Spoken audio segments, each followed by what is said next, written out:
Hi, I'm Victor. If you are on the market for a new guitar, or you would like to understand your guitar better, or you are troubleshooting your guitar, there are 5 things I didn't know about guitars. So let's jump right in. So I have been playing guitar for like 15 years, mostly electric guitar, and the very first thing I didn't know was the fret height.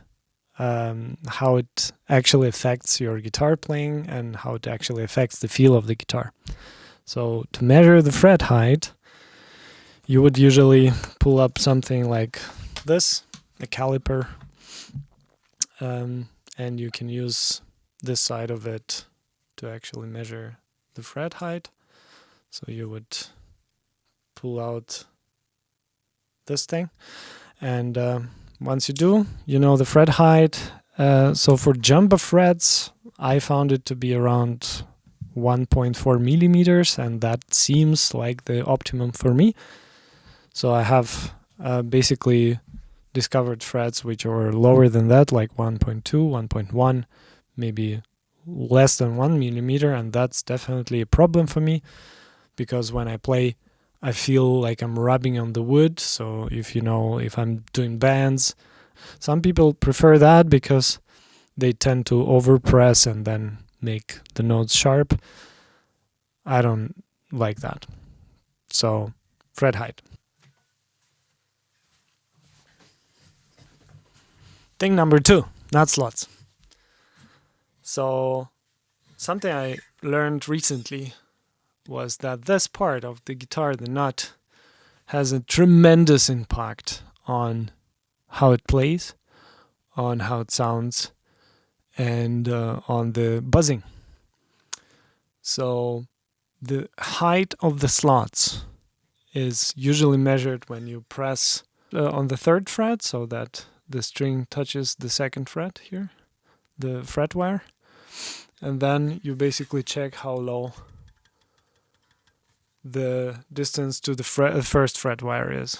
And when you do that, you can really measure it with feeler gauges, something like that, and then you know pretty precisely how much you have.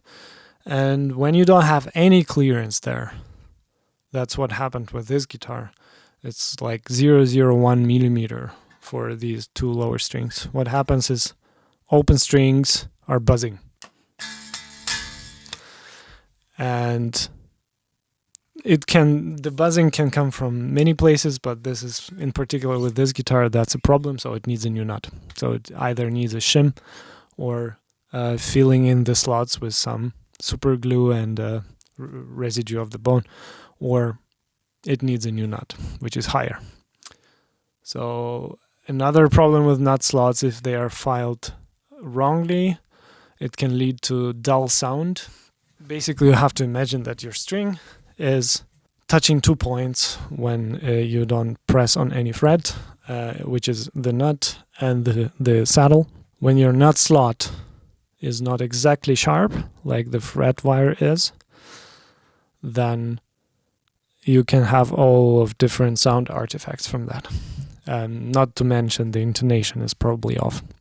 So nut slots, very important. There are a bunch of videos about that. Think about it. Number 3, thing I neglected a lot was bridge saddle slots. So especially on Gibson guitars, have such kind of bridges, and I'm talking about these saddles. So these saddles, they have slots in them for the strings. So what happens is, for example, when you watch some video and you're like, oh, this is, some people rotate it, right? So I will just rotate it. So what happens is you had the slot for this string, which was super thick, and now it's here for this string, for the 1st string, and it's super thin, and the string may buzz because of that. So you need to file the slot. The actual size of the slot is important, so don't mess these up. On Tele or Strat types of guitars, when I would remove these things, I could mess them up like completely, the order. So that's very important. They are not interchangeable. Okay. Number 4, intonation.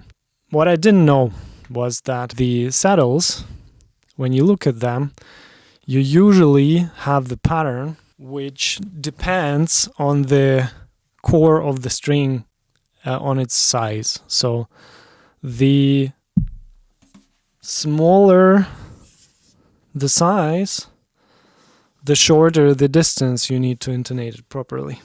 So if you look at the acoustic guitars, it's interesting that the wound strings are going this way, and then it jumps back usually. So this thing, I didn't know what it's for.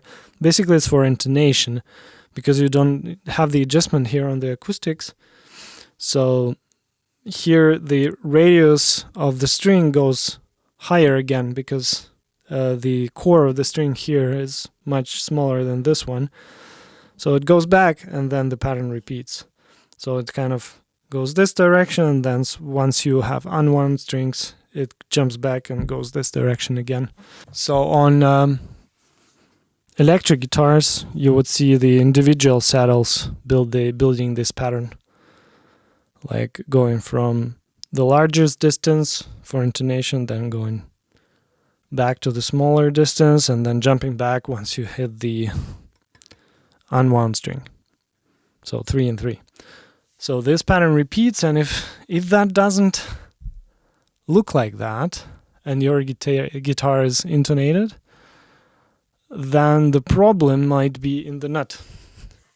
So if your nut slot, for example, is off, and it's touching not on the edge of the nut, but on the other edge of the nut, or somewhere in between, that might be the reason why the pattern here doesn't look right, for example. So watch out for that. If somebody says your guitar is intonated perfectly, and then you look and you don't see this pattern, something is off. Number 5, bolt-on neck adjustments. So some guitars, like Gibsons, have glued-on necks, right? So that's not about them. You can't adjust it. If you look at the guitars which are bolt-on necks, which you can remove, there are plenty of reasons people remove the necks, and then once they put them back, some people don't even look like if it's exactly right, and there is some play in there. So what I do, once you put the neck back, you put the strings on, you loosen the neck again a little bit, and you check the distance of the strings. So if this one is really here, and this one is like that, then it means that your neck is off. So you would readjust the neck a bit. You would see it really, that the strings are aligning themselves, and then you hold it tight, and then you tighten it up.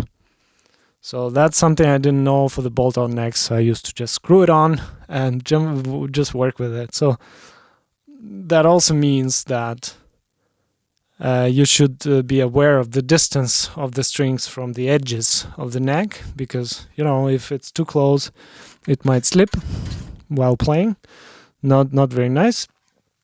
And if they would be too far away from the edges, then you don't have much room in the air to play. So if that's the case, and it's not a bolt-on neck, or you're sure it's fine here, and you see the pattern is wrong, most probably either the saddles or the nut is the problem again. So the nut slots might have been filed wrong.